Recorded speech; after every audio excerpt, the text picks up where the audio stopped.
Hello. I always get a huge rush of excitement when I press record on here and get to show up and share what's on my heart. So, thank you for listening. Thank you for tuning in. Today is story time again. And I am working through something called the Pearl sequence in Gene Keys. It is what they call the final activation sequence. And so you move through the golden path, the Venus sequence, and then the Pearl is what they suggest you approach sort of finally.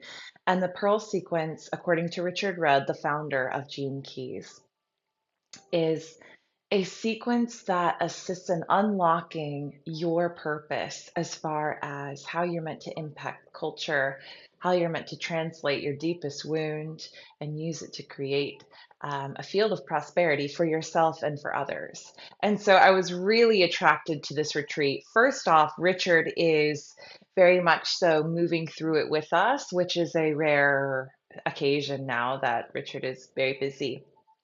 um, Side note, he will be speaking live at Gaia in September, and I will certainly be there. I cannot wait. He'll be doing a 2-day event at the Gaia Sphere in just outside of Boulder, Colorado. And their events are so well done. They're incredible. And I'm really excited. This will be my first time seeing Richard live. So, very excited. So, the Pearl sequence, we've been moving through it for this is our fourth month and contemplating and moving through each sphere of our pearl. And now finally we moved into, it's so funny, I have the sphere with me again that reminds me of just a beautiful pearl. And so we are finally into our pearl. And as I've unlocked it on a deeper level, I've been contemplating. So my pearl is the 18.2. And if you're a human design buff, you can think of gate 18, which is very much so about recognizing what is spoiled and understanding solutions and trails to go down in order to create health and vitality and to essentially fix energy. The city of the 18 is perfection. The gift of the 18 is integrity. And the shadow of the 18 is judgment. And so when you're contemplating a gene key, Richard suggests you spend 85 to 90% of your time, energy, effort contemplating the gift and the city, and the other 15 to 10% having awareness around the shadow, but not obsessing over the shadow. And this is a really radical thought because a lot of the world now is very much so obsessed, I would say, with shadow work and trauma work and storytelling, very intense, dark things, which has its place. And I'm not saying don't tell your story, uh, do what feels good for you. However, I do think in a world that is very much so threaded with shadow work, it's a radical thought to say, let's actually focus on the light. Let's focus on the gift in the city. Let's put a lot of our effort and attention on this. And also, let's look at the shadow, but let's spend more time aiming this way. And I like that. That resonates with me. So I've adapted it. So the 18.2, there are 6 lines. And so your gene keys can be on any number of lines. Oh, excuse me. Phew. Oh, spirits here. Oh, excuse me. So the number of lines. So the 2 is all about recognition, recognition of yourself and another, specifically in this sense with the pearl. And so it's been a really interesting contemplation, and I could stay in theory speaking about the key. You can look it up more. You can run your gene keys on genekeys.com or Genetic Matrix. You can reach out to me and I can help you. But what I want to spend this time talking about more so is a memory, a story that has come up as I've been contemplating this 18.2, as I've been contemplating integrity, perfection, and judgment, and recognizing what's spoiled or what will spoil, and taking preventative measures, um, or offering suggestions to others. And this is the potency and the power of the 18.2. So I was thinking about it with myself and how I have moved through a relationship with myself, you know, back to when I was a little girl and growing up as an adolescent. There were a lot of times where I was deeply in the shadow of judgment towards myself, extremely wanting to be different, wanting to look different, um, just sensing that that would make me a more important player in the world. And having that deep desire to be an impactful player drove that shadow in a way. And now I'm seeing it drive the gift in the city more and more. And I'm very grateful for that. But in that season, it really created a division between me and others, and even between me, which was really fascinating in hindsight, looking back. It was this judgment of they're different than me, they're not the same as me, they are, somewhat better than or worse than, etc. And it created a lot of division and isolation for me when I was young.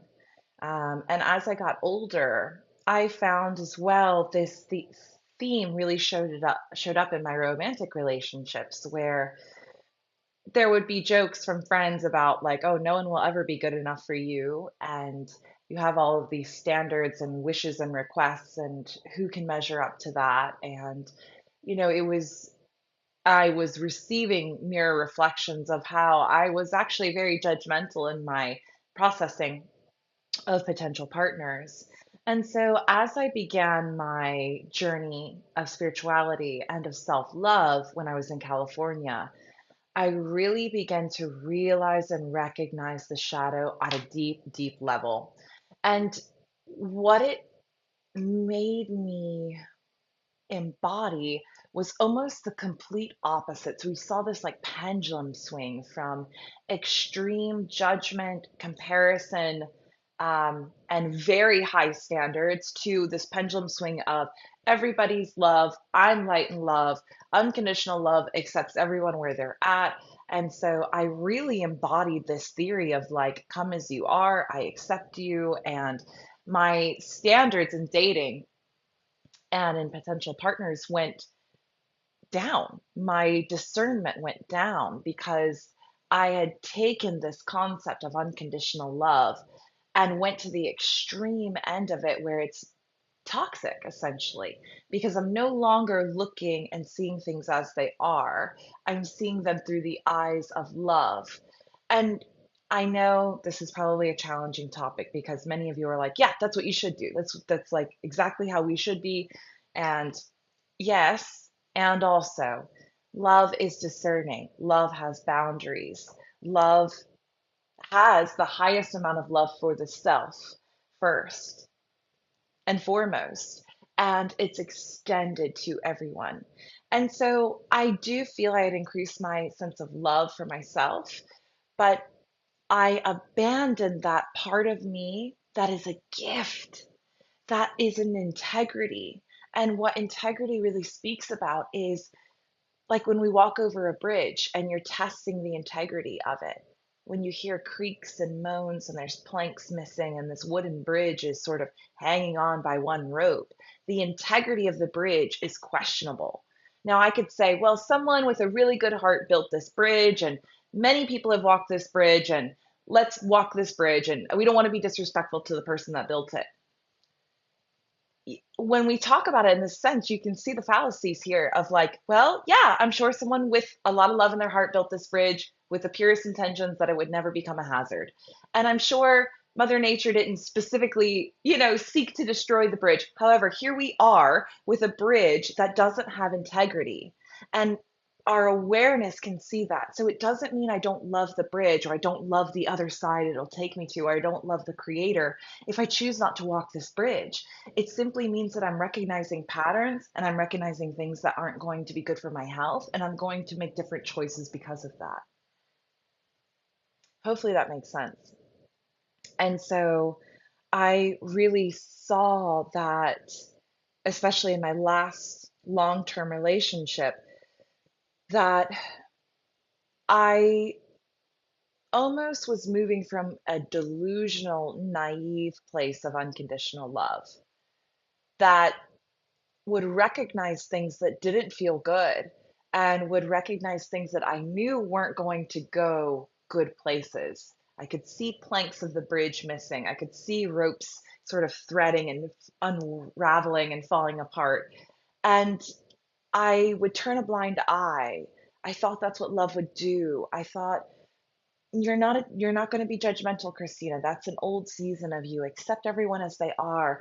Love is the ultimate teacher. They will grow on their own when they're ready. These sort of things. And yes, I can see truth to that. And also, that doesn't mean I am the one that holds the space while they learn necessarily, especially when it felt oftentimes as bad as it did. So, this key is teaching me so much as I'm exploring how and who I want to be as I'm dating and moving through relationships. What does she look like? What is that woman? How does she move? How does she choose? How does she discern? And I'm bringing back an old version of me who was extremely wise and extremely gifted in her ability to discern this bridge has integrity, this bridge doesn't. I'm not even going to waste my time attempting this because I know the pattern here. And so it makes me emotional, this full circle moment. And this is so many teachers speak about this so often. We fly so far only to circle back and say, oh, I get it. And I've explored contrast. And all along, I was pretty much right where I needed to be. Oh, and if you can't just laugh and smile about it through the tears, then I don't know what to recommend doing because I think it just is the best way to transmute it. So, this is where I'm at with this contemplation, and I was very excited to share it with you because um, I've been very public about my relationships, and it might be somewhat insightful for others who have an interest in also healing and transmuting relationships that haven't worked out, that have made space for people who maybe didn't have our best intentions in mind and maybe didn't even have their best intentions in mind. And so I heard a really beautiful quote by Jordan Peterson, and he said, and this may trigger you, but it's okay. It triggered me, and then it taught me. So he said, "Stupid women and naive women are narcissist victims. So women that are ignorant and women that are naive are who the narcissists prey off of. They are the chosen victims, if you want to call them victims, even though I don't believe anybody's a victim.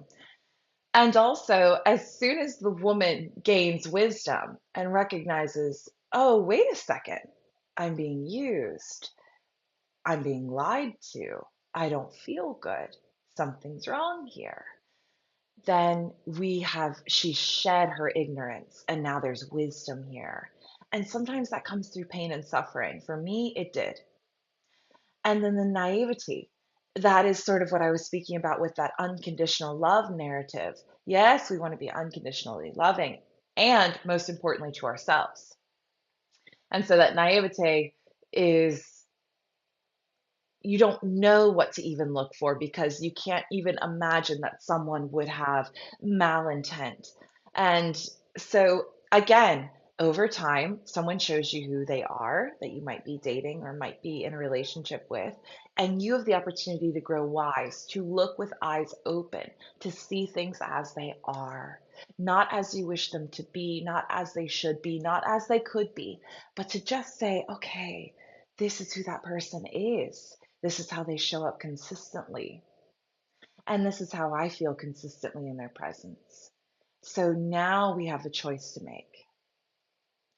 And so you shed the skin of being ignorant, of being stupid, of being naive. You've grown wise. You've recognized patterns. You've gained integrity with yourself. That's what this key is really teaching me. My level of integrity with my word is very high. I very much so value my word that I give to others. And I understand things come up. Things come up for me all the time. And I inform and I share and I'm honest with my sharing. Sometimes I tell a client, I can't take you because today was a really emotional day and I won't be able to show up as I should or as I want to for you today. Can we move you? Here's my other options. I try as much as I can to be as transparent and authentic as I can be. And usually when I do that, I'm always met with the same. That client will respond and say, I didn't even want to cancel on you because I felt bad about it, but I'm not feeling good today either. I would love to reschedule. And so I'm finding the more I'm leaning into these gifts and touching and kissing the cities that I'm met with the same in others. They meet me with transparency and integrity.